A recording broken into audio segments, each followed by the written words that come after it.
Episode 1, Too Deep, Too Soon. Chapter 1, The Room with the Black Mirror. The modern wing smelled faintly of varnish and raincoats, the kind of clean chemical hush that makes footsteps sound like decisions. Shelena, a Gemini who spoke with her hands, was explaining to a friend why the installation wasn't a mirror so much as a question when he stepped closer, all quiet gravity and watchful eyes. His coat, charcoal and rain-speckled, framed a posture that said he learned by observing first, speaking second. "Not a mirror," he said in a low voice that thrummed like a cello. "A confession." "Or a dare," she replied, testing the word against him. They circled the black surface like two planets measuring tides. He introduced himself as Merck, a composer who liked night walks and old films. He asked more than he told, and she liked that his silences felt chosen, not empty. She kept filling them with stories of strange donors at auctions, of hanging a show overnight with a broken projector and too much coffee, while he filed away details the way a collector wraps glass in tissue paper. They drifted through galleries, exchanging fast notes, her anecdotes, his obsessions. At a Rothko, he said, "Color is a wound," she countered, "or a door." He smiled the smallest smile, a private eclipse. He didn't laugh much. When he did, it broke out of him like a spark from flint. He walked her to the cafe. Coffee turned into tapas, turned into the kind of bar where candles erase faces into suggestions. She told him about how moving apartments every couple of years kept her from fossilizing. He told her about a childhood of winter rules and rooms where sound was the only permitted rebellion. Outside, rain stippled the sidewalk. He touched her wrist to stop her, not forcefully but with focus, and she felt it like a spark drawn along a copper wire. "Tomorrow," she said, surprising herself. "If you like," he answered, but the words carried an undertow, as if what he meant was, "only if it's real." They kissed beside a taxi's red brake light, the city a soft hiss around them. He kissed with concentration, as if a piece of music had given him the exact time and pressure, and she answered with brightness, a shimmer of response, a trace of teeth, a warm exhale in the rain. When she got home, she texted him a photo of the black mirror with, "Confession accepted." He answered with a music note and a location pin, his studio, another day. She scrolled their short thread twice, grinning at the way it already had a rhythm. That night she lay awake and replayed their walk, how he angled his body slightly toward her without crowding, how he tilted his head when she spoke, as if catching a frequency just past hearing. She felt charged, a live wire with nowhere to land except sleep. In the morning she woke with a familiar Gemini spark, make a plan, break the plan, make a better one, and stood at the window with coffee, practicing answers to questions he hadn't asked. She liked how mystery looked on him, like a well-tailored suit. She liked even more how, under the suit, there had been warmth. Some doors open with keys, some doors open because someone stands on the other side and pulls. A door was opening. She didn't think of falling, she thought of stepping through. Chapter 2, Static and Signal. Merck's studio lived above a locksmith, and all-day metal sang, a burr of grinding, a chime of cuttings, a doorbell that did not understand shyness. Inside, the room was neat in a way that announced control. Cables coiled, pencils sharp, blinds aligned as though each slat had joined a choir. A single plant leaned toward a high window. The air smelled faintly of cedar and old records. He played her a draft, a low, pulsing thing that felt like weather choosing where to land. She closed her eyes and swayed, letting the rhythm skim her skin. The bass was a heartbeat trying to remember which emotion it belonged to. The higher line trembled like glass. "Too dark?" he asked, watching her, not the speakers. "I like the weather," she said. "It's a storm with manners." They cooked a ritual that revealed temperaments. He measured, she improvised. He wiped the counter as he went. She reached for a spice with one hand while telling a story with the other. He told her about an aunt who believed secrets were spices. Some made everything better, some burned the mouth. She told him about an artist who demanded the gallery smell like orange peels because citrus kept the aura clean. After dinner, the couch received them the way a good couch does. As witness, as raft, they slid into closeness without bravado. Their first time together was a whisper and a mutual yes, the kind that doesn't need stage directions. He'd unfolded patiently, hands learned maps, mouths wrote brief letters and delivered them instantly. They took their time, not because they were afraid, but because they liked the architecture of anticipation. When they finally rested, his arm folded around her like a vow he hadn't spoken. She traced the vein along his wrist and wondered how many notes had traveled that road to reach the keys. He watched her face the way some people watch weather reports. In the morning, she woke first and went to crack the window. You chase air, he said, smiling. It makes the day choose me, she said, grinning back, and he brewed coffee as if he were ringing a bell for a ceremony. She checked her phone, group chat chaos, a meme from Kaja, 3 emails that would become tomorrow's problem. His gaze grazed the screen and then her expression. You're popular, he said. Work friends, she lined in, kissed his shoulder. He nodded, but something pulled taut in the room, a wire vibrating under the melody. She told herself new love comes with a little static. Still, when she left, the locksmith's doorbell sounded sharper. She paused on the stairs and listened until the note faded, then laughed at herself and kept going. That afternoon he sent a clip, the storm song now edged with a fragile treble line that sounded like dawn finding courage. She listened 5 times. She texted back, there's light in it. Because you opened a window, he wrote. Static signal, the tender negotiation between them. She liked the music of learning someone. She hoped the volume would stay kind. Chapter 3, The Middle of the Night Questions. They collected places the way some couples collect recipes. A bench under the planetarium dome where the ceiling made promises to sailors. A corner table at a wine bar that knew her order and his new preference for mineral whites. The museum stairs where strangers posed and they did not. She adored the heat between them, how a glance could lift the hair on her arms. He adored the stillness they found afterward, a hush like snowfall in a city that had agreed to be gentle for 5 minutes. But their disagreements sparked just as fast. Her laughter at a party, too loud. His sudden silences at dinner, too long. They recovered quickly, and recovery became a ritual as alluring as the flame that preceded it. One night after a film that left them both jarred and moved, he woke her at 3. The room carried lake-dark shadows. The radiator made tactless little clicks. Tell me one true thing no one else knows, he said, voice soft but blade straight. She stared at the ceiling, counting the hairline cracks that made a map of a country no one had visited. I talk to myself out loud when I'm alone, she offered. That's charming, not true, he murmured. She laughed, then felt the laugh falter. What is this? I want the unedited version, he said, all of it. She rolled toward him, cupped his cheek. You'll get me, she said, not a dossier. He didn't argue. He gathered her closer, and they made up the way they had learned to through touch that apologized and promised in the same breath. There was nothing explicit about it, but it was not innocent either. A pattern of pressure and pause, a choreography of trust. When she drifted back to sleep, he lay awake. The question had not been answered, it had been kissed. He watched the slow movement of her back. He tried to quiet the part of himself that was a diver, the part that kept demanding deeper, colder water. In the morning, the air felt rinsed. He made eggs with the precision of someone decoding instructions written in smoke. She told a silly story about a broken heel at a gala and how she'd chaired an entire panel looking as if she had lost a fight with a cobblestone. He smiled, stroking her hair, a tactile punctuation mark. Still, a chill remained, like stepping into a pool and realizing the water is colder than it looks but already waist-deep, already committed. She wrapped herself in towels of optimism and swam anyway, telling herself that not all questions were demands, some were bridges. She did not notice that this one had wires instead of rope. Chapter 4, The Password Problem. Trust arrived with keys and playlists. Romance arrived with rituals, Tuesday noodles, Thursday rehearsals, Sunday morning slow as honey. Control arrived dressed as care. He fixed her laptop and she was grateful. He installed updates, swatted bugs, set the background to one of her photographs, a blurry neon reflection that made the desktop look perpetually wet. Then he said, "Your notifications are chaos." "They're mine," she said lightly, not yet hearing the hinge in the sentence. He asked to share her calendar so I can plan surprises. The phrasing disarmed her. She sent the link. He knew where she'd be, when she'd leave, who she'd see. When she skipped an after-work drink on a whim, he texted, "I thought you had plans with Kaja. Why the change?" "Because I felt like it," she wrote back, adding a sparkle emoji. That night he asked, voice calm, eyes stormy, "Who is Kaja to you? What does she know about me?"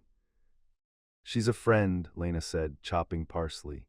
"She knows you play the piano in the dark and like bitter chocolate and organize cables like a general." He nodded, jaw set. "And the ex who comments on your photos." "He comments on everyone's photos." "You didn't answer the question," he said, and the air thinned.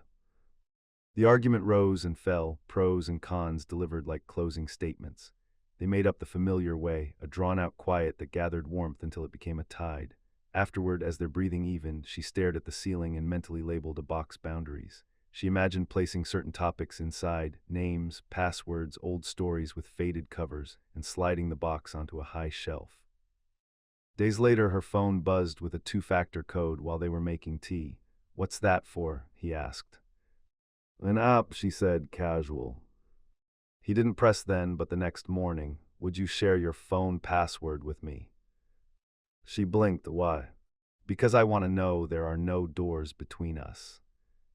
"There have to be some doors," she said gently. "Doors make rooms, rooms make homes."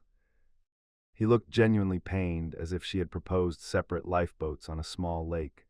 "Transparency is love." "Trust is love," she said softly. They held each other and love won the round, or seemed to, but something had shifted. The definition of tenderness now included proof. She started leaving her phone face down, not to hide, but to keep the conversation from erupting. He noticed. He said nothing. The locksmith downstairs kept cutting keys. She wondered, not for the first time, whether some doors are meant to stay locked because what's behind them is not a secret, just a self. Chapter 5: The Party and the Spiral. At a curator's party, Lena sparkled without trying. She was good at rooms, entering them the way a breeze enters and makes curtains lift. She introduced people who should have known each other already, told jokes that didn't bruise, pivoted between conversations like a dancer changing partners mid-song. Merrick stood near the records, dark suit, darker focus, looking like an annotation on the gathering. She touched his arm often, anchoring him with small squeezes, as if to say, "I see you, you're with me." Still he watched, measuring glances, cataloging laughter, taking notes no one had asked him to take. When Tomas, an art critic known for opinions that arrived like hail, made a loud joke, Lena laughed, bright and brief. Merrick didn't flank her, he didn't interrupt. He observed, and observation turned to accumulation. On the walk home, wind in their coats, his voice came quiet. "You changed your laugh with Tomas." "It's the same laugh," she said, chilled by the accuracy and the accusation braided together. "It was." She stopped under a streetlight that made a silver coin of the sidewalk. "Merrick." He faced her, eyes bright like a storm breaking. "How can I trust you if you're a different person with every person?" She searched for words that would not sound like an alibi. "I adapt, it's not a trick, it's how I connect. People are rooms, I speak the acoustics." "Choose a self," he said, and the sentence fell between them like a dropped plate that somehow didn't shatter, just lay there, unhelpful and sharp. "That's not how I'm built," she said, not angry, only tired. Silence walked with them the last blocks. At his place, the argument frayed into touch, familiar gravity, palms that knew where the other's breathing changed, mouths that knew how to place an apology without using the word. The closeness soothed, a balm spread over a wound that hadn't been cleaned.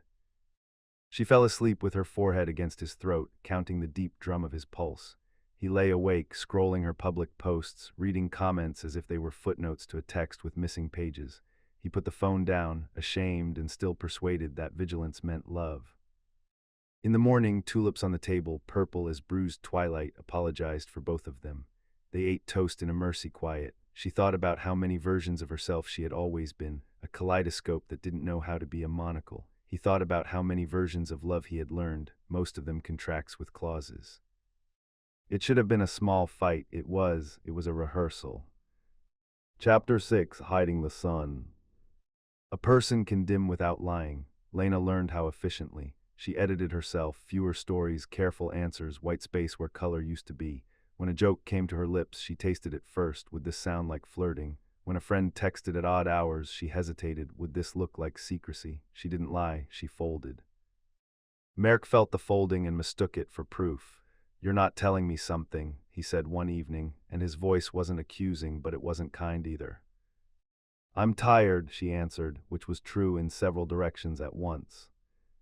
They fled to a lakeside inn for the weekend, a place with stoic pines and a dock that understood patience. The water steadied them. They walked, swam, warmed each other in a room with a rattling heater and a window that framed the lake like a painting. Their lovemaking was unrushed, a dialogue of patience and re-entry. It was not explicit, it was thorough, a slow revisiting of a house with familiar rooms. The quiet afterward felt earned. They whispered into the hush, his music ideas, her exhibition hopes, the names of future dogs. For a day and a half, they found an easy rhythm: coffee, shoreline, nap, kiss, repeat. He was funny when he forgot to watch himself. She was gentle when she didn't feel watched. On Sunday, a meme arrived from an old friend. It was nothing, two penguins in bow ties attempting tango, but Lena laughed automatically. "Who's that?" Merrick asked from the bed, and the air went thin. "Someone I knew in school." "How well?" She chose a light tone, well enough to send dancing penguins. The conversation sank fast, like a stone that had been sitting in someone's pocket all along. By checkout, they had rehearsed fidelity, defined transparency, circled jealousy like handlers coaxing a frightened dog. Back in the city, they slept apart without calling it that. She lay in her apartment listening to the radiator tick like a metronome set just slightly wrong. She felt like a constellation missing stars, still a pattern, but with spaces where light had been. The next morning, she opened her windows wide and stood in the draft until goosebumps rose on her arms. Choose air, she told herself. She made tea, then poured it out. She wrote a message, then deleted it. She put on lipstick she would never keep on through tears and took it off again. When she finally texted him, dinner, his reply came fast, yes. Hope, like the lake, pretended to be flat, underneath currents. Chapter 7, Interrogation Marks. They tried again. He brought tulips, purple once more, a motif turning into a habit. She made soup, simple and bright, citrus steam curling above the pot like speech bubbles. Over dinner he said, "I want full transparency, no surprises." She set down her spoon. "Surprises are half my diet." "Then I will starve," he answered, and she felt the sentence land in her bones because it sounded less like a threat and more like a prophecy of his own hunger. The fight rose clean and sharp. He accused her of scattering, she accused him of drowning. He called unpredictability a mask, she called depth a cave. They paused, breathed, tried metaphors again like different keys in the wrong lock. At some point the storm exhausted itself. They sat in the kitchen's fluorescent honesty, elbows on the table, hands slack. The tulips bowed their purple heads as if in prayer. He reached for her hand and she let him because endings rarely happen all at once. They arrive in installments, a subscription to a magazine you forgot to cancel. "I'm obsessed with you," he said finally, as if confessing a crime and a vow. "I know," she whispered, "and I can't breathe." They held each other that night with the carefulness of people on a cracking lake. Touch still fit, an instinct that refused to update itself, but sleep did not. Every time she closed her eyes, a question mark inked itself behind her lids. Every time he turned, the mattress answered with a small, disloyal squeak. Just before dawn, she slipped out of bed and stood by the window, palms flat on the cold glass. The city was a graphite drawing. She watched a single light switch on in a building across the street. Someone else was waking into a version of morning that didn't ask for passwords. She envied them, then corrected herself. Not envy, resolve. Behind her, he said her name with so much tenderness she almost abandoned that resolve. Almost. Chapter 8, The Door and the Light. They met at the museum one last time, returning by unspoken agreement to the Black Mirror. Tourists flowed around them. Schoolchildren were herded past in bright vests like migrating birds. The mirror held two reflections that refused to become one image. "This was a confession," he said, echoing their beginning, voice steady but frayed at the edges. "And a dare," she replied, voice level in the way practiced balance often is. He wanted a promise she could not make without erasing herself. Choose one laugh, one shape, one password to stand for all rooms. She wanted a freedom he could not offer without unraveling, believe in a pattern that changed while still being itself.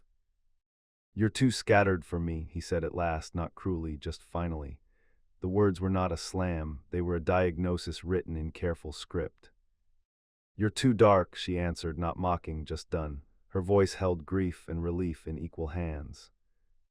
They walked the galleries without touching, saying small things about big paintings, how blue can border on black without surrendering, how a figure can be cut from shadow and still be human. Lena wondered if he would write them an ending in music, if she would curate their artifacts in memory the way she did for donors whose names did not deserve the wings named after them.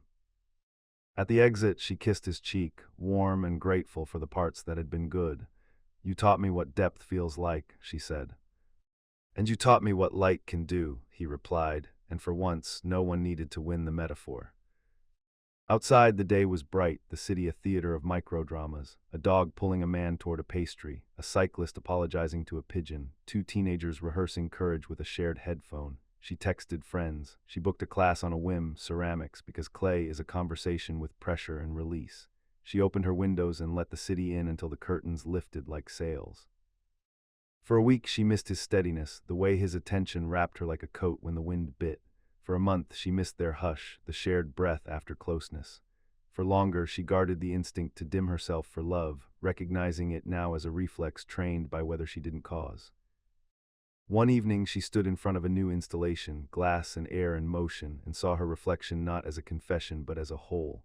The mirror did not demand passwords, it offered perspective. She smiled at it, unabridged. Somewhere maybe he was composing something with more sky in it. She wished him light without needing to stand under the same one. She walked home by a different route on purpose, letting unfamiliar streets rearrange her mental map. When a breeze found her, she laughed in only one voice, hers, and it did not need translation. The door they had opened together had become two doors. She chose hers and stepped through, hands empty, pockets light, windows open. The city chose her back.